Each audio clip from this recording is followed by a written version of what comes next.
Gloire au Seigneur. Là, vous m'écoutez les frères? Je suis heureux ce soir donc de pouvoir vous apporter le conseil de la parole de Dieu. C'est pour moi un privilège.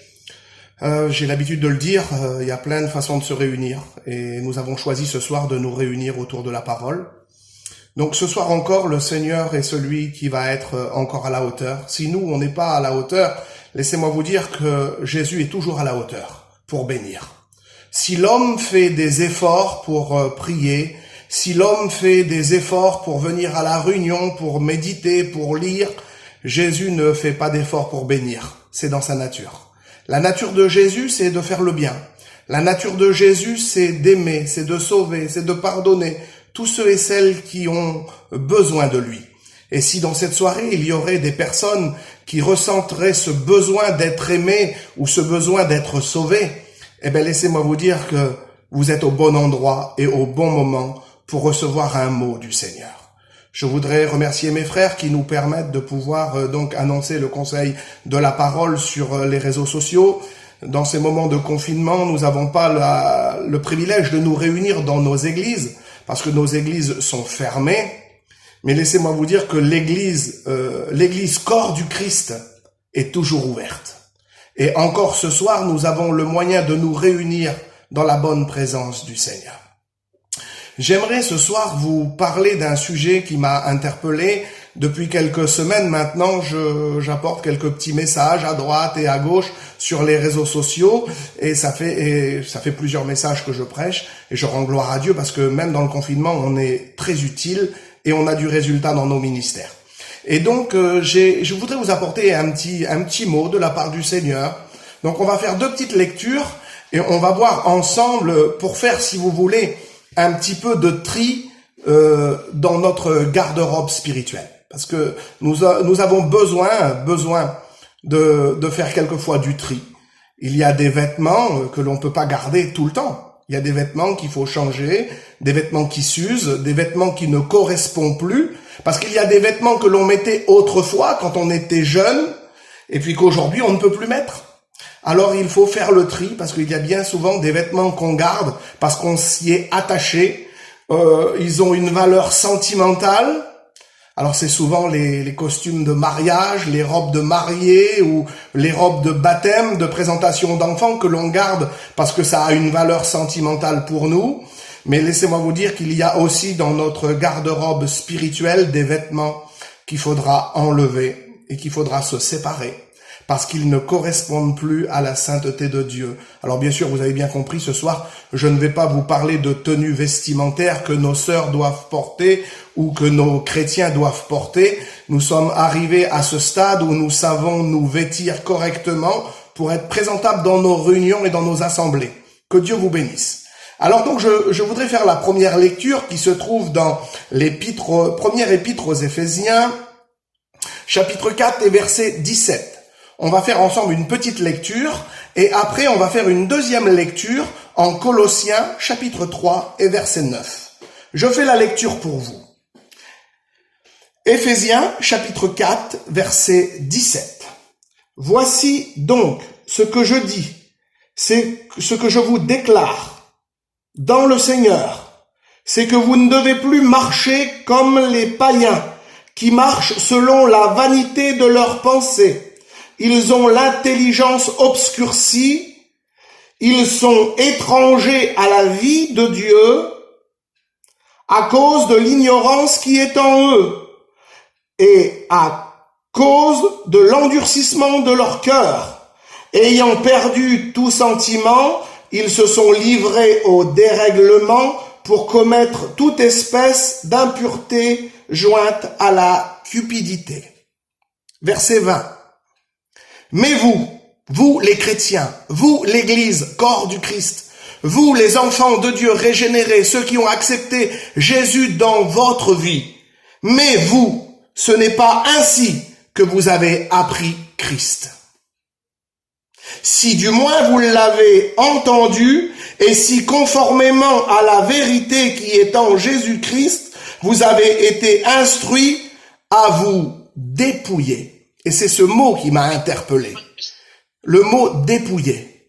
À vous dépouiller par rapport de votre vie passée du vieil homme qui se corrompt par des convoitises trompeuses, et à vous revêtir l'homme nouveau créé selon Dieu avec une justice et une sainteté qui produit la vérité. Voilà le mot que le Seigneur a mis sur mon cœur ce soir que je voudrais donc vous partager. Premièrement, il faudra se dépouiller de l'ancienne nature, de ce vieux vêtement, de ce vêtement souillé que nous avons porté pendant des années quand on ne connaissait pas le Seigneur. Et la Bible nous l'enseigne, à se dépouiller de la vieille nature, de ce vieil homme qui se corrompt par des convoitises trompeuses, afin de revêtir, c'est-à-dire de s'habiller à nouveau avec un nouveau vêtement qui est conforme à la parole de Dieu, l'homme nouveau régénéré selon la Bible et selon Jésus-Christ. Alors je fais une autre petite lecture et je vais passer vite car je serai pas long. Colossiens chapitre 3 et verset 9. Ne mentez pas les uns aux autres, vous étant dépouillés du vieil homme et de ses œuvres, et ayant revêtu l'homme nouveau qui se renouvelle dans la connaissance selon l'image de celui qui l'a créé. C'est-à-dire, ce soir, j'aimerais vous parler du vêtement, car le vêtement, c'est notre personnalité en fin de compte. Il y a des vêtements qui représentent la personnalité de l'homme ou de la femme. Quand nous voyons un agent de sécurité, quand nous voyons un gendarme sur le bord de la route, quand il enlève son uniforme, c'est monsieur tout le monde. Vous m'excuserez, mais moi quand je croise un monsieur dans la rue, je n'ai pas peur de lui. Je ne le crains pas, je ne le redoute pas. Mais quand je croise un gendarme, pourtant c'est le même homme, c'est la même personne, mais parce qu'il porte un uniforme, il a une identité, il a une personnalité, et cette personnalité, c'est celle que nous craignons quelquefois. Alors on s'empresse vite de mettre la ceinture, de lever le pied de l'accélérateur, parce que nous avons plus peur d'un uniforme que d'un homme. Donc cela nous représente l'importance du vêtement. C'est-à-dire que le vêtement, il est important, si vous voulez. Il est très important, il a une place particulière. Et c'est souvent qu'on reconnaît un homme à son vêtement. Alors il y a un proverbe dans le monde qui dit, l'habit ne fait pas le moine. Mais laissez-moi vous dire, quand je vois un pompier, je reconnais que c'est un pompier par rapport à son vêtement. Vous comprenez cela? Quand je vois un gendarme, je sais faire la différence entre un pompier et un gendarme. Parce que son costume, son vêtement correspond à son activité, à son travail. Et il y a certains chrétiens ou certaines chrétiennes ou soi-disant hommes de Dieu, femmes de Dieu qui portent des vêtements. Alors je ne parle pas de vêtements physiques, de vêtements que l'on peut acheter dans de belles boutiques. Je parle de vêtements spirituels qui ne correspondent pas du tout avec leur langage, avec leur attitude, avec leur façon d'agir et leur façon de faire. Vous comprenez cela? Le livre de l'Ecclésiaste le dit qu'en tout temps, tes vêtements soient blancs.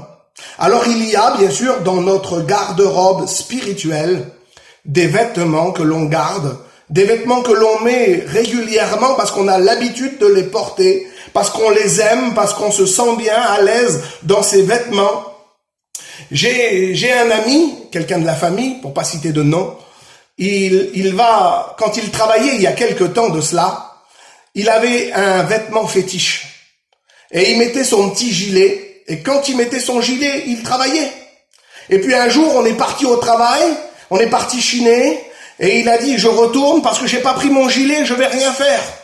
Je dis, comment ça? Est-ce que c'est par rapport à ton vêtement que tu travailles? Il dit, oui, j'ai l'habitude, quand j'ai mon petit gilet, je travaille. Si je ne le mets pas, je travaille pas. Alors il a fait plusieurs kilomètres pour aller retourner chez lui pour prendre ce petit vêtement. Vous voyez que le vêtement, il est important. Parce qu'on reconnaît la personne aux vêtements que l'on porte. Alors, le texte que l'on a lu dans le livre des Éphésiens, chapitre 4 et verset 17, le dit, il faudra nous dépouiller. Il faudra se dépouiller. Et quand vous regardez le synonyme de dépouiller dans le dictionnaire, c'est se déshabiller. Quand on se dépouille, quand on se déshabille, on se met à nu. On enlève notre personnalité. Vous comprenez cela? Et quand on vient à Dieu, quand on n'est pas régénéré, quand on est un homme du monde, une femme du monde, on a un vêtement du monde qui correspond avec notre personnalité, avec notre caractère, avec nos habitudes, avec notre langage. Mais quand on vient à Dieu et qu'on donne notre cœur à Dieu, on ne peut plus garder ce vêtement du monde. On ne peut plus garder notre personnalité. Il faudra se dépouiller du vieil homme qui se corrompt par des convoitises trompeuses, dit la Bible. Il faudra revêtir un vêtement blanc, un vêtement qui correspond à la parole de Dieu, un vêtement qui correspond à la sainteté de Dieu. Le synonyme de se dépouiller, c'est se déshabiller, ou se dévêtir, ou enlever, ou se débarrasser totalement. Parce qu'il y a des choses qu'on ne veut pas se débarrasser. Il y a des vêtements que l'on garde précieusement dans notre garde-robe spirituelle. Au cas où je suis un chrétien, j'ai un langage de chrétien, je vais à l'église, j'ai un témoignage qui correspond. Mais si des fois dans mon commerce, je pourrais faire une petite affaire, alors on retourne vite dans la garde-robe et on remet ce vêtement du monde, ce vêtement de notre passé, de notre vie passée, et on est capable de le revêtir à nouveau et de repartir avec ce vêtement qui ne correspond pas du tout à la Bible. Vous comprenez cela? Nous avons besoin de nous dépouiller, de se déshabiller de ce vêtement souillé, comme dit la Bible, et de s'en débarrasser définitivement. Nous ne voulons plus de ces vêtements du monde qui ne correspondent pas à la vie de Dieu, afin de revêtir le vêtement blanc. Dans les livres de l'Ecclésiaste, il est dit qu'en tout temps, tes vêtements soient blancs. Et nous avons besoin de revêtir ce vêtement en acceptant le Christ, en étant lavé dans le sang de l'agneau. Alors je voudrais rentrer dans le message, je ne serai pas trop long. Donnez-moi à peu près 10 petites minutes pour vous faire comprendre la volonté du Seigneur et le sens de ce message que je voudrais vous partager. Donnez-moi 10 minutes. Ça fait à peu près 10 minutes que je prêche. Le vêtement, en particulier dans la Bible, il y a un vêtement qui revient souvent, c'est le manteau. Et je voudrais vous parler de différents manteaux que l'on trouve dans la Bible et que nous devons impérativement nous débarrasser. Le premier manteau qui m'a interpellé dans la Bible, il se trouve dans l'évangile de Marc au chapitre 10 et au verset 50. Vous connaissez cette histoire. C'est Bartimée l'aveugle, au bord du chemin, mendiant depuis des années, il est là et il fait la manche, il fait l'aumône, il a besoin d'une petite pièce et les gens qui passent vont lui donner l'aumône pour qu'il puisse vivre. Mais voici qu'un jour il y a du tumulte autour de lui et il passe un homme extraordinaire, il passe Jésus de Nazareth, le Fils de Dieu, il passe à Jéricho, dit la Bible. Et puis Bartimée va crier de tout son cœur, il va crier « Aie pitié de moi, fils de David ». Vous connaissez l'histoire. Et les gens qui étaient là le reprenèrent pour le faire taire, mais il cria beaucoup plus fort « Fils de David, aie pitié de moi ». Et à ce moment-là, il y a deux personnes qui vont venir vers lui et ils vont lui dire « Prends courage, il t'appelle ». Et la Bible déclare qu'à cet instant-là, l'aveugle se leva et jeta son manteau. Il se lève et il se débarrasse de son manteau. Alors je ne sais pas dans quel état il était ce manteau de mendiant, ce manteau d'aveugle, mais il devait être dans un état pitoyable. Imaginez-vous, nous qui sommes soigneux et qui avons l'habitude de prendre soin de nos vêtements, et nous qui voyons très bien, ça nous arrive de faire des taches ou de se salir. Alors imaginez-vous un mendiant aveugle au bord du chemin, avec un vieux manteau souillé par la poussière, par les taches. La Bible déclare quand il se lève, il se débarrasse de ce manteau et il le jette. Et il vient devant Jésus. Parce que quand on vient devant Jésus, il faudra se dépouiller. Il faudra se dévêtir de ce péché, s'enlever ce manteau souillé qui nous tient captifs. Et quand il est venu devant Jésus, il n'avait plus ce manteau souillé sur lui. Et vous connaissez l'histoire, je vais passer vite. Jésus va le guérir et il va retrouver la vue et il va suivre Jésus. Et à ce moment-là, il va se convertir, il va devenir un vrai chrétien, un vrai homme de Dieu. Et sans le savoir, il venait de revêtir un vêtement blanc, éclatant, sans tache et sans défaut. Qu'en tout temps, tes vêtements soient blancs. Je suis persuadé qu'à partir de ce jour-là, Bartimée a pris soin du vêtement que Jésus venait de lui donner. C'est ce qu'on appelle le vêtement de salut. Et nous avons besoin de ce vêtement de salut dans notre vie pour entrer dans le ciel de gloire. Amen. Il y a un autre manteau qui m'a interpellé. Je passe vite, les frères, excusez-moi, je veux pas être trop long. Dans le livre de Josué, chapitre 7 et verset 21, c'est l'histoire d'Akan. Vous connaissez l'histoire d'Akan? Akan était un homme extraordinaire qui était là donc dans les rangs des hommes forts de David, un homme de guerre extraordinaire. Et puis David va donner un ordre, il va dire la ville qui est devant nous, on dévoue tout par interdit parce que Dieu a dit de ne rien toucher, on passe tout par le fil de l'épée, on passe tout par le feu, on ne touche à rien, c'est interdit, on dévoue tout par interdit. Et l'histoire nous dit que quand il livre bataille, Akan va dire une parole.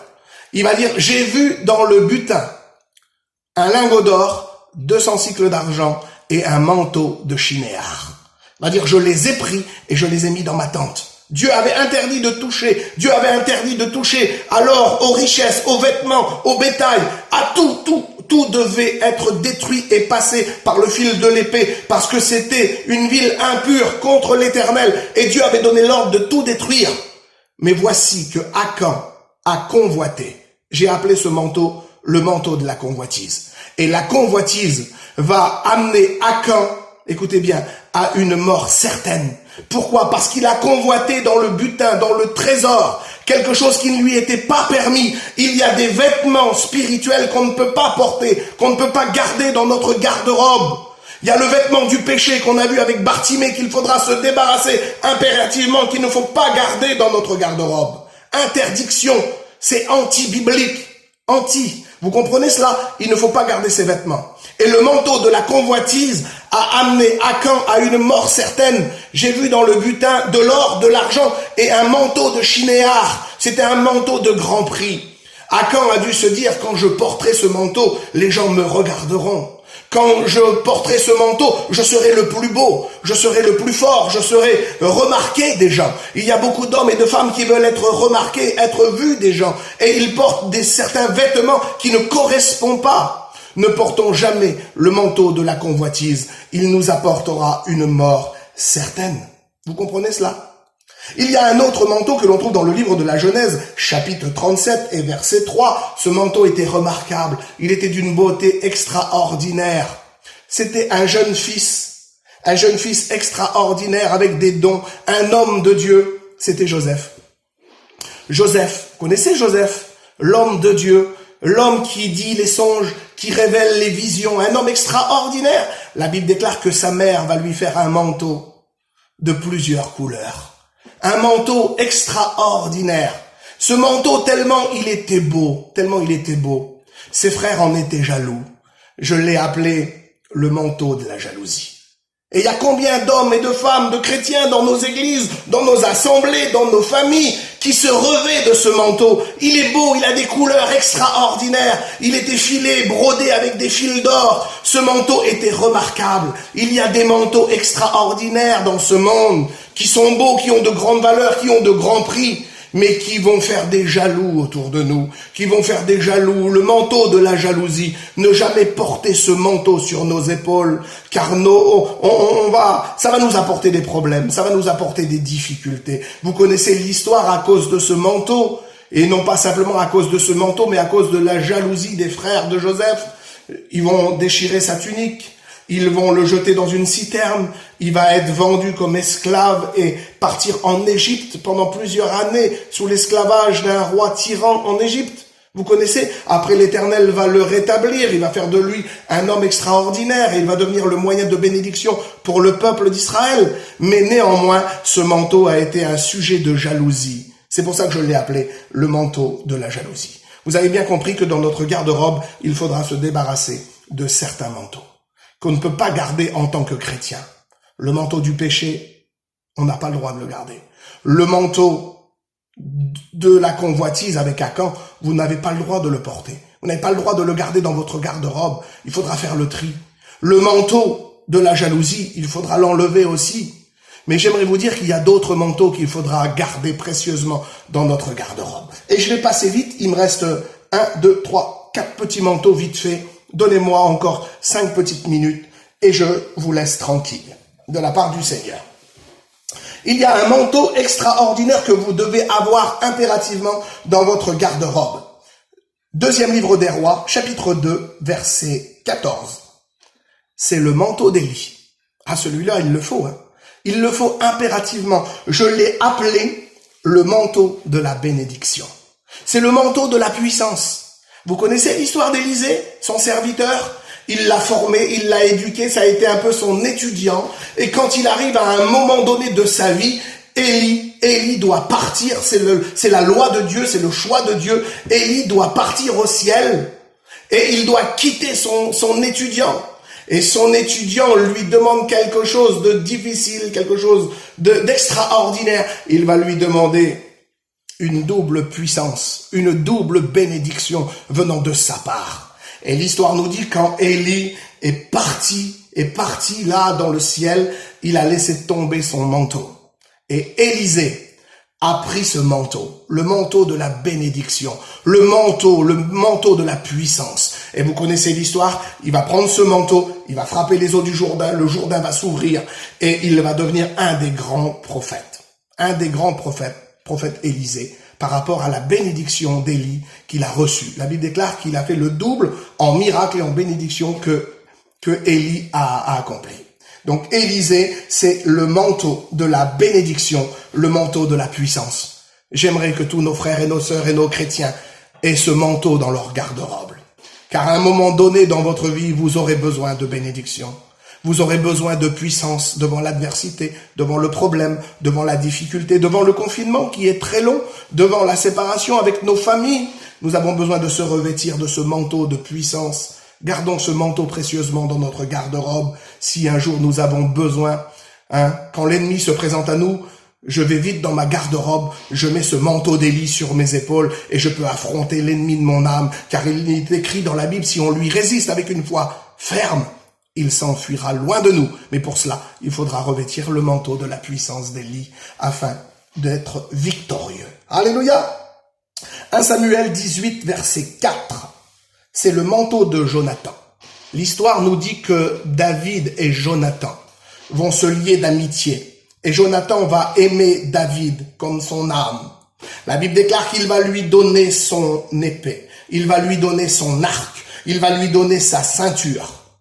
Il va lui donner son épée en voulant dire, je vais combattre à tes côtés. Je serai toujours avec toi. Je vais te donner mon arc. Je vais te donner la main d'association. Je vais te donner ma ceinture, je vais te donner ma force, mon soutien. Mais surtout, la Bible déclare qu'il va lui donner son manteau. Le manteau de la royauté. Il va lui donner le manteau de la loyauté, dit la Bible, et de la fidélité. Car Jonathan va lui promettre une fidélité qui va durer toute sa vie. Et l'histoire nous dit que David et Jonathan ont été liés ensemble, même après la mort. Parce qu'après même la mort de Jonathan, David se souvint de la promesse qu'il avait faite à Jonathan parce qu'il lui avait donné son manteau, le manteau de la loyauté. Mes frères et mes sœurs, soyez revêtus de cette loyauté, de cette fidélité. Soyez revêtus de cette fidélité. Il a été fidèle jusqu'à la mort pour David. Revêtons ce manteau de la fidélité afin d'être fidèles à Jésus-Christ. Je passe vite et je termine. Marc 3, verset 4. C'est Jean-Baptiste. Il portait un manteau de poil de chameau. Je l'ai appelé le manteau de la consécration. C'était le manteau du ministère. C'était le manteau, c'était à travers ce manteau-là qu'on les reconnaissait, les prophètes. Jean-Baptiste était un fils de sacrificateur. Il aurait pu porter les vêtements sacerdotaux brodés d'or. Non, Jean-Baptiste avait choisi de porter un vêtement de poil de chameau. C'était pas joli à porter, c'était pas du cachemire, c'était pas de la soie, c'était pas de l'étoffe de grand prix. Non, c'était une vulgaire peau de chameau. Mais ce manteau était un manteau de prophète. C'était un manteau de puissance. C'était un manteau de consécration. C'était ce manteau devenait le signe de sa consécration. J'aimerais, mon frère et ma sœur, que tu puisses porter ce manteau qui peut-être te semble pas beau, pas important, pas de grand prix à tes yeux, mais aux yeux de Dieu, il est d'une valeur inestimable, ce manteau. C'est le manteau de la consécration. Et il te le faut dans ta garde-robe afin d'être consacré à Jésus-Christ. Amen. Premier livre des Rois, chapitre 11 et verset 30, je termine. Le manteau déchiré par l'homme de Dieu. La Bible déclare qu'il y eut un homme qui a partagé son manteau en 12 morceaux et qui en a distribué un morceau à chaque tribu d'Israël. Je l'ai appelé le manteau du partage. Est-ce que vous l'avez dans votre garde-robe, ce manteau-là? Est-ce que vous êtes capable de partager avec vos frères, avec vos sœurs, non pas simplement un repas, non pas simplement un morceau de pain, non pas simplement un petit billet de 20 € quand le frère il a besoin, mais à partager la parole de Dieu, à partager le vêtement de salut, à partager ce qu'il faut, apporter la vie autour de nous. J'aimerais que vous possédiez aussi ce manteau du partage dans votre garde-robe afin d'être agréable et de plaire à la volonté de Dieu. C'est le manteau du partage. Et je voudrais terminer avec le dernier point, Évangile de Jean, chapitre 19 et verset 23. C'est le manteau de Jésus qu'il portait avant de mourir en croix à Golgotha. C'était une tunique, un manteau d'un seul morceau sans couture. Pas de mélange. Il n'y avait pas de tissu, il n'y avait pas de mélange dans la vie du Christ. C'était une vie livrée. Oui, il dit, personne ne me force, je donne ma vie volontairement. Il fut obéissant, dit la Bible, jusqu'à la mort même de la croix. Il a porté pour chacun d'entre nous ce manteau sans couture, sans mélange, d'un seul morceau. C'est ce que le Seigneur a mis sur mon cœur. Pas de mélange dans notre garde-robe. Ayons un vêtement qui correspond. Le vêtement de Jésus, c'est un vêtement de lumière, un vêtement de salut à travers le sang de l'agneau qui a coulé pour chacun d'entre nous. C'est un vêtement d'autorité que nous devons porter. Et j'aimerais que nous puissions porter ce vêtement de salut, que le Christ nous a revêtu quand le jour où nous l'avons rencontré dans notre vie. Dans nos familles, nous étions un peu comme ce Bartimée, avec un vêtement taché, un vêtement souillé. Certains portaient le manteau d'Acan, de la convoitise. D'autres portaient le vêtement de Joseph, de la jalousie. Mais c'était comme ça, c'était naturel pour nous. Ça ne nous dérangeait pas du tout de porter un vêtement souillé, parce qu'on ne voyait pas réellement notre état. Mais quand nous avons rencontré le Christ, nous avons pu nous dépouiller, comme dit Éphésiens, de la vieille nature qui se corrompt afin de revêtir l'homme nouveau qui se régénère dans la volonté de Jésus-Christ. Je fais une petite lecture et on termine. Je remercie donc tous mes frères qui m'ont donné l'occasion de pouvoir prêcher ce soir. Que Dieu vous bénisse. Livre de l'Apocalypse, chapitre 3 et verset 4. Cependant, tu as à Sardes quelques hommes qui n'ont point souillé leurs vêtements et qui marchent avec moi en vêtements blancs parce qu'ils en sont dignes. Est-ce que vous êtes digne ce soir de porter ce vêtement blanc? Est-ce que vous êtes digne de le porter? Eh bien, j'aimerais que l'on puisse courber nos fronts et demander à Dieu de venir examiner notre garde-robe spirituelle.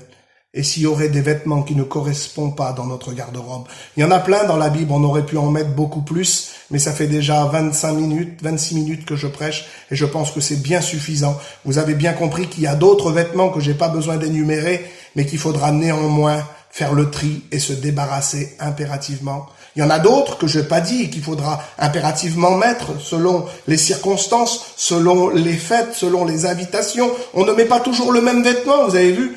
On change de temps en temps et ça fait du bien de changer de vêtements. Mais il y a des vêtements qui ne correspondent plus à notre vie chrétienne.